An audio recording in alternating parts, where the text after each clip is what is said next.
Last time I talked about Fazbear Frights, I talked about how the story of friendly faces could represent what really happened to Crying Child. And I guess that Jack, who becomes part of the robot that is recreated by the Friendly Faces program from Fazbear Entertainment, which is the basis of this story, was actually meant to be the solution I had been expecting. That Crying Child was remade into a robot after dying because he got crushed by Fredbear. I also said that I would update you when I got my book and got the chance to read it. And as I'm writing this, I literally just finished the story. So let's talk Fazbear Frights and my FNAF theory, Fazbear Frights' Friendly Faces is Crying Child, Updated Edition. Let's do it. Now, before we can get into the actual theory, I'm going to be providing a synopsis so that we can have a better understanding of the story. But just like last time, this is your spoiler warning, because again, I'm nice. This theory, however, does only involve friendly faces in either of the two other stories or the epilogue in that book, so you can just read the story and come back, or you can just have me spoil it for you. It doesn't really matter. We're also going to be going by the synopsis on the wiki so that everyone can have this information again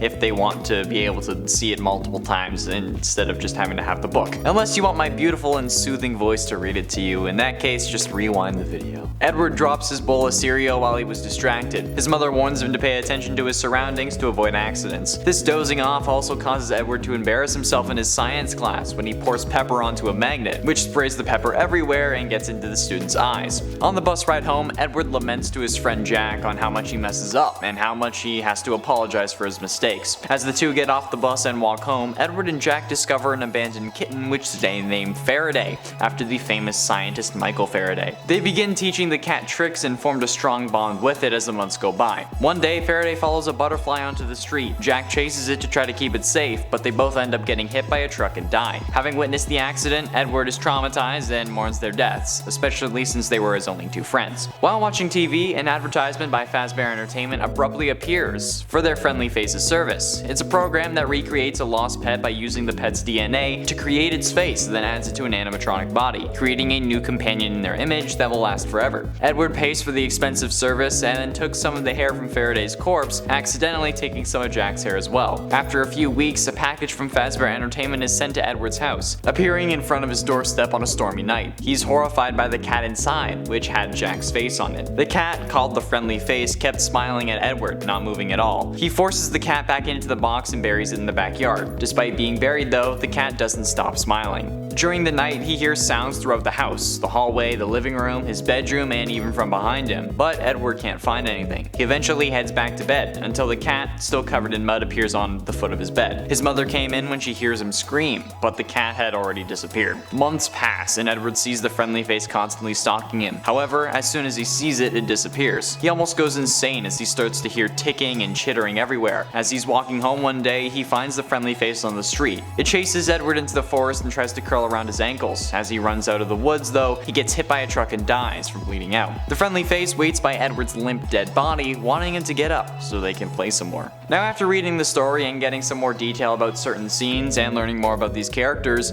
first of all, that synopsis, it's iffy. But either way, I think that both Jack and Edward represent the Crying Child, except they both represent different versions of the Crying Child that we see. The one that gets killed and then put back together by William, being Jack, and the one who dies and stays dead, being Edward. This may seem a little weird, but allow me to explain why I think this. Both characters have connections to the Crying Child. They're bullied, have an absent parent who's either gone completely or most of the time, and while yes, that parent is their father, at least it's consistent. There are also multiple things that we can confirm from this story, like how it's canon for animatronics to be created with the intent of bringing back a loved one, similar to what we see happen with Charlie and Henry Emily in the original novel trilogy, and that the loved one can appear as either an animal or a human, as the company only said that the multiple hairs were an anomaly or abnormality instead of an actual issue, like Susie's dog or perhaps Crying Child. And after receiving the Friendly Faces animatronic, Edward experiences what is in essence a night terror, searching around his house for whatever is making that noise, listening at his door and checking outside with a flashlight, looking at his bed to make sure if there's anything there. Does this sound familiar? Because it should. This is the exact concept of FNAF 4, the game in which Crying Child is introduced, dies, and is in a coma. Edward also ends up being scared by an animatronic, just as Crying Child is scared in FNAF 4. This whole storm scene, along with the subsequent restless nights we hear about, is exactly the kind of connection we see in other stories. And the whole looking down the hall normal and not seeing anything, but you can hear something running from door to door is straight up ripped out of the Fun with Plush Trap minigame from FNAF 4 that also appears in FNAF VR. And Plush Trap is actually a good approximation as to how big this Friendly Faces animatronic would reasonably be. Plus he's straight up listening at the door, holding it closed, and then looks outside with a flashlight trying to catch something. That's FNAF 4!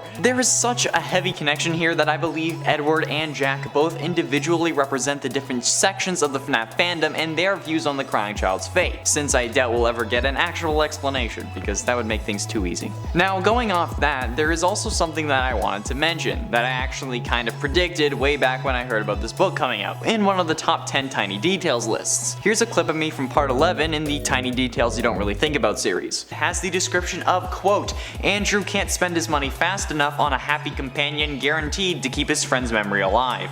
Which sounds awfully familiar to me, since it's my theory about what happened to Crying Child, how William programmed a robot to be an older version of Crying Child, except named him Michael and gave him memories of killing his younger brother in an effort to keep him away from the Fazbear restaurants. But also, the name Andrew rings a bell, since it's the name of the spirit who possesses William and the man in room 1280, who had been keeping him alive from the inside. And I won't be surprised if Andrew's friend absolutely loves pizza. While I did say Andrew instead of Edward, the idea remains the same. I was just reading a wrong synopsis. That I said, I wouldn't be surprised if Jack ended up liking pizza, since in the survival logbook we see Mike writing about how he loves pizza and only took the job at Freddy Fazbear's because employees get free pizza. And while it may not have been Jack, what do we see on page 37? Quote, if you haven't showered by the end of the day, pizza is a thing of the past. Edward gave his mom a look of mock horror. No pizza? And with Edward not having showered in 2 weeks at this point, his mom knew she would have to say something that would really get him moving in order to get him to shower. So look at that! A character who is very clearly representing Crying Child and also has a link to loving pizza. And what do we see in the survival logbook from Mike? A link to loving pizza. More mentions about pizza than chewing gum actually. So if one mention of chewing gum in the logbook is enough for a connection, what about 2 mentions of loving pizza? Yeah, I think you see where I'm going with this. There we have it, friends, the updated version of my FNAF theory. Fazbear Frights' Friendly Faces is Crying Child. What do you think, and do you have anything to add? Be sure you let me know down below. Speaking of comments, I'm going to be responding to some from previous videos. Vanessa Afton said, Vanny's mask actually appears in Aftermath, so that statement is false. Watch Fusion Z Gamer play that game. Okay, so you're trying to prove me wrong about security breach taking place before FNAF VR by using a FNAF fan game? Really?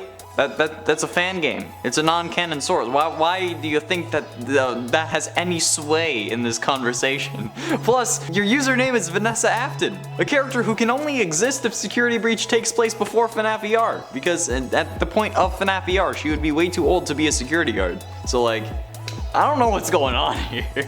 Whereas Prototype 3 said fan games don't count since they're non-canon and are a different universe. While this is a good argument as to why you can't use fan games as evidence in theories, I'm perfectly capable of using a fan game in a list about Springlock victims when there hasn't been 10 of them in the main canon. Plus, it never said official Springlock victims in the title, so it could have been from anywhere. Hell, I could have made them all up, okay, and it still would have been fine. It still would have been the video, so yes, they do count.